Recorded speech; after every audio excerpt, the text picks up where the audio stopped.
Vedant's Wellness Center, where food become your medicine. Call 905-944-664.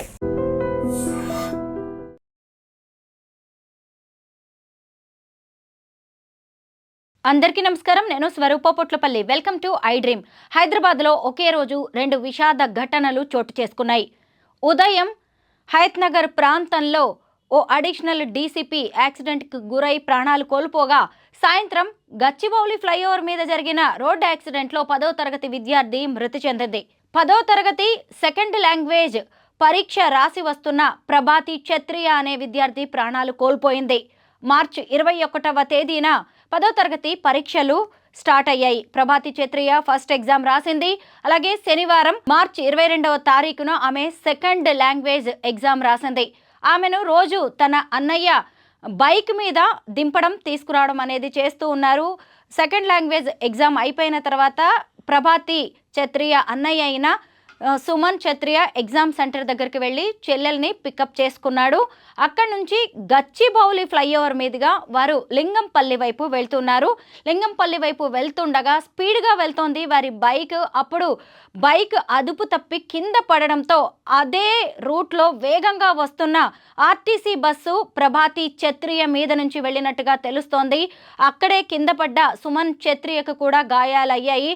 అయితే ఆ అమ్మాయి మీద నుంచి బస్సు టైర్లు వెళ్లడంతో అక్కడికక్కడే ప్రాణాలు కోల్పోయినట్టుగా తెలుస్తోంది. ఇదంతా గమనించిన అక్కడే ఉన్న ప్యాసింజర్స్ జనం వెంటనే అలర్ట్ అయ్యారు. సుమన్ క్షత్రియను ఆసుపత్రికి తరలించారు. ఇంకొక వైపు చూసినప్పుడు ప్రభాతి క్షత్రియ అక్కడికక్కడే ప్రాణాలు కోల్పోయింది. వెంటనే రాయదుర్గం పోలీసులకు సమాచారం అందించారు. రాయదుర్గం పోలీసులు వచ్చి కేసు నమోదు చేసి పిల్లల తల్లిదండ్రులకు ఇన్ఫర్మేషన్ ఇవ్వడం అనేది జరిగింది. అయితే రోజు చెల్లెల్ని తీసుకొని వెళ్ళడం తీసుకొని రావడం సుమన్ క్షత్రియ బాధ్యత. ఈరోజు కూడా చెల్లెల్ని చక్కగా ఎగ్జామ్ రాయించి తీసుకువస్తుండగా ఇలా అనంత లోకాలకి వెళ్ళిపోయింది అని సుమన్ కన్నీరు మున్నీరు అవుతున్నారు. అక్కడికి చేరుకున్న తల్లిదండ్రులు కూడా అసలు వారి బాధ అయితే వర్ణనాతీతం. ఎగ్జామ్ రాసి కాసేపట్లో పిల్లలిద్దరూ ఇంటికి వస్తారు అనుకుంటుండగా ఇలాంటి దుర్వార్త వినాల్సి వచ్చిందని వారు కన్నీరు మున్నీరుగా విలపిస్తూ ఉన్నారు. అయితే అసలు ఈ ఘటన ఎలా జరిగింది అనే దాని మీద ఎవరికి కూడా క్లారిటీ రావట్లేదు. ఎందుకంటే అమ్మాయి కింద పడి ట్రైన్ల కింద పడిన తర్వాత మాత్రమే అందరూ దీన్ని గమనించడం అనేది జరిగింది. అందుకే ఆ చుట్టుపక్కల ప్రాంతంలో ఉన్న సీసీ కెమెరాలను పోలీసులు పరిశీలిస్తూ ఉన్నారు. అయితే ముఖ్యంగా స్పీడ్గా బైక్ వెళుతూ ఉండడం వల్ల అదుపు తప్పి కింద పడిపోవడం, అప్పుడే అటుగా వస్తున్న ఆర్టీసీ బస్సు టైర్ల కింద అమ్మాయి పడడంతోనే చనిపోయినట్టుగా తెలుస్తోంది. ముఖ్యంగా స్కూల్ పిల్లలు కావచ్చు, యువత బైకులు నడిపేటప్పుడు జాగ్రత్తగా ఉండాలని పదే పదే ట్రాఫిక్ పోలీసులు చెబుతూనే ఉన్నారు. ప్రమాదాలు అనేవి ఎప్పుడు చెప్పి రావు. ఈ అన్న చెల్లి కూడా అనుకోకుండా రోజులాగే వారిద్దరూ మాట్లాడుకుంటూ చక్కగా వెళ్తుండగా ఈ ప్రమాదం అనేది జరిగింది. అందరినీ ఒక్కసారిగా ఉలిక్కిపాటుకు గురి చేసింది. 10వ తరగతి అయిపోగానే వెంటనే ఇంటర్ చదవాలి, అలాగా జీవితానికి ఇంకా మంచి బాటలు వేసుకోవాలని అందరూ ఆలోచిస్తూ ఉంటారు. అలాంటి సమయంలో ఈ ఘటన జరగడం అనేది అందరినీ కలిచివేస్తుంది. టీఎన్జీఓస్ కాలనీలో వీరి కుటుంబం నివాసం ఉంటుంది. వారు రోజు ఇదే రూట్లో ప్రయాణిస్తూ ఉంటారు. ఫ్లైఓవర్ మీదకి వచ్చేటప్పుడు స్పీడ్ను కూడా కొంచెం కంట్రోల్ చేసుకోవాల్సి ఉంటుంది. బస్సు డ్రైవర్ కూడా ఇది ఊహించని ఘటన. అయితే మొత్తం మీద అనుకోకుండా ఈరోజు జరిగిన ఘటన ఆ కుటుంబాన్ని మాత్రం శోక సంద్రంలోకి ముంచివేసింది.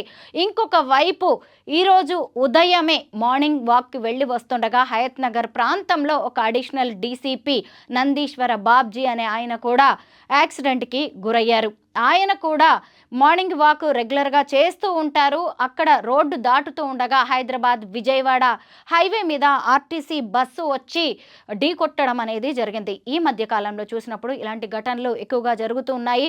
ఒకవైపు చూస్తే మార్నింగ్ ఒక ఘటన, ఈవినింగ్ చూస్తే ఇంకొక ఘటన. పొద్దునేమో పోలీసు, సాయంత్రమేమో విద్యార్థి. ఇలా ఒకే రోజు 2 ఘటనలు జరగడం అనేది అందరినీ బాధకు గురి చేస్తోంది. ముఖ్యంగా రోడ్ యాక్సిడెంట్స్ అంటే ఎవరు కూడా ఊహించనివి. అతివేగం అనేది ప్రమాదకరం అని ఎప్పటికప్పుడు పోలీసులు చెప్తూనే ఉంటారు, అందరికీ తెలిసిందే. కాకపోతే మనం ఎంత స్పీడ్లో వెళ్తున్నాం, నిజంగా ప్రమాదానికి గురవుతామా, అదుపు తప్పుతామా, వెనక నుంచి ఇంకొక వెహికల్ వచ్చి మన మీద నుంచి వెళ్తుందా, ఇలాంటివి ఎవ్వరం ఊహించేవి కాదు. అయినా సరే పోలీసులు ఎప్పటికప్పుడు అవగాహన కల్పించడానికి ప్రయత్నిస్తూనే ఉన్నారు. ఇంకొక వైపు ఆర్టీసీ బస్సులు కూడా ఎంత వేగంగా వస్తుంటాయో, ఎంత రద్దీతో వస్తుంటాయో మనమందరం చూస్తూనే ఉంటాము. ఒక్కొక్కసారి ట్రాఫిక్లో డ్రైవింగ్ అనేది కూడా చాలా కష్టంగా ఉంటుంది. ఇంకా ఫ్లైఓవర్ మీదకి వచ్చేటప్పుడు కూడా ఎలా ఉంటుందో తెలిసిందే. సీనియర్ డ్రైవర్స్ అయితే ఒక్కొక్కసారి ఈ స్పీడ్ను కంట్రోల్ చేయడానికి ప్రయత్నిస్తూ ఉంటారు. ఇంకొకటి, ఈ గచ్చిబౌలి ఫ్లైఓవర్ మీద జరిగిన ఘటనకి సంబంధించి మనం చెప్పుకోవాల్సింది ఏంటి అంటే, పక్కనే అంటే దాదాపు ఒకవైపు బస్సు, ఇంకొక వైపు బైక్, ఈ రెండు అదే గచ్చిబౌలి ఫ్లైఓవర్ మీద వెళ్తూనే ఉన్నాయి. ఒకేసారి అదుపు తప్పి బైక్ కింద పడుతుంది అని కానీ, దాని మీద నుంచి ఒక అమ్మాయి పడిపోతుంది అని కానీ ఆర్టీసీ డ్రైవరే కాదు ఎవ్వరూ ఊహించరు. ప్రమాదం అంటే అదే, ఎవరు ఊహించందే. అలా ఒకేసారి స్పీడ్ని కంట్రోల్ చేయడం, ఆపడం అనేది కూడా డ్రైవర్కి సాధ్యమయ్యే పని కాదు. ముఖ్యంగా చిన్నపిల్లలు, యువత, బైక్స్ డ్రైవ్ చేసేవాళ్ళు, హైదరాబాద్ ట్రాఫిక్లో బయటకు వెళ్ళే వాళ్ళు మాత్రం హెల్మెట్స్ ధరించాల్సిందే. హెల్మెట్ ధరించినా కానీ ఒక్కోసారి వెనక వాళ్ళ ప్రాణాలకి ప్రమాదం అనేది ఖచ్చితంగా ఉంటుంది. అలా సుమన్ క్షత్రియ అయితే ప్రాణాలతో బయటపడ్డాడు, గాయాల పాలయ్యాడు, ప్రస్తుతం ఆసుపత్రిలో చికిత్స పొందుతున్నాడు. ఇక్కడ ప్రభాతి క్షత్రియ మాత్రం ప్రాణాలు కోల్పోయింది. 16 ఏళ్ల అమ్మాయి, జీవితం మీద ఎన్నో ఆశలున్న అమ్మాయి, చిన్న కుటుంబం. ఆ చిన్న కుటుంబంలో ఈరోజు కంటికి దీపం లాంటి ఆ ఇంటికి వెలుగైన ఆడపిల్లే లేకుండా పోయింది. అసలు అక్కడ ఉన్న వారందరూ కూడా షాక్కి గురయ్యారు. పిల్లలు ఎగ్జామ్స్ రాసి నెక్స్ట్ ఇంటర్లో జాయిన్ చేయించాలి, వాళ్ళ భవిష్యత్తును అద్భుతంగా తీర్చిదిద్దాలి అనుకున్న తల్లిదండ్రులేమో ఇలా బాధకు గురవ్వాల్సి వస్తుంది. చెల్లెల్ని ఎంతో సేఫ్గా తీసుకువస్తాను, వేరే వెహికల్స్లో పంపిస్తే ఆ భద్రత, సెక్యూరిటీ ఉండదు, నేనే దగ్గరుండి చూసుకుంటాను అని రోజు ఎగ్జామ్ సెంటర్కి తీసుకువెళ్తున్నాం.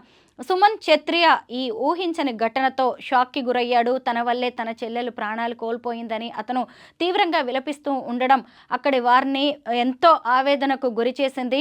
మొత్తం మీద అనుకోని ఈ ఘటనలతో 2 చోట్ల జరిగిన ఈ ఘటనలు 2 కుటుంబాల్లో మాత్రం ఎంతో విషాదాన్ని మిగిల్చాయి.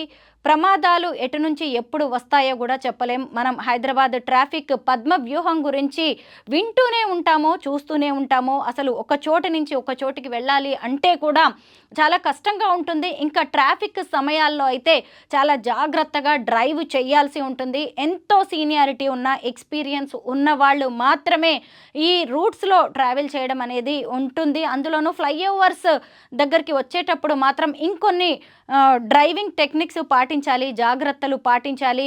హెల్మెట్ పెట్టుకోండి, ప్రాణాలు రక్షించుకోండి అని చెప్పి చాలామంది పోలీసులు చెబుతూ ఉంటారు, పెద్దవాళ్ళు చెబుతూనే ఉంటారు.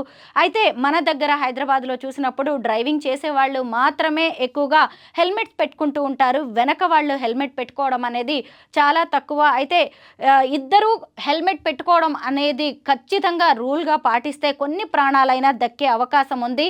ఎంత అవగాహన కల్పిస్తున్నా కానీ జరిగే యాక్సిడెంట్స్ జరుగుతూనే ఉన్నాయి. ఇక మీదట అయినా రవాణా శాఖ అలాగే ఆర్టీసీ ఇంకొన్ని నిబంధనలను తీసుకురావాల్సిన అవసరం అయితే కనిపిస్తోంది.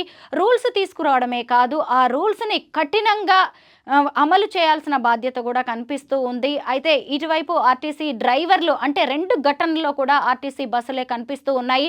ఆర్టీసీ బస్సులని, పెద్ద పెద్ద బస్సులని హ్యాండిల్ చేయడం అనేది కూడా కొంత కష్టంతో కూడుకున్నదే. డ్రైవర్స్ కూడా చాలా హార్డ్ వర్క్ చేస్తూ ఉంటారు. వాళ్ళు వెళ్ళేటప్పుడు కూడా వాళ్ళు ఊహించని ఘటనలు జరగడంతో ఇలాంటి ప్రమాదాలు జరుగుతూ ఉన్నాయి.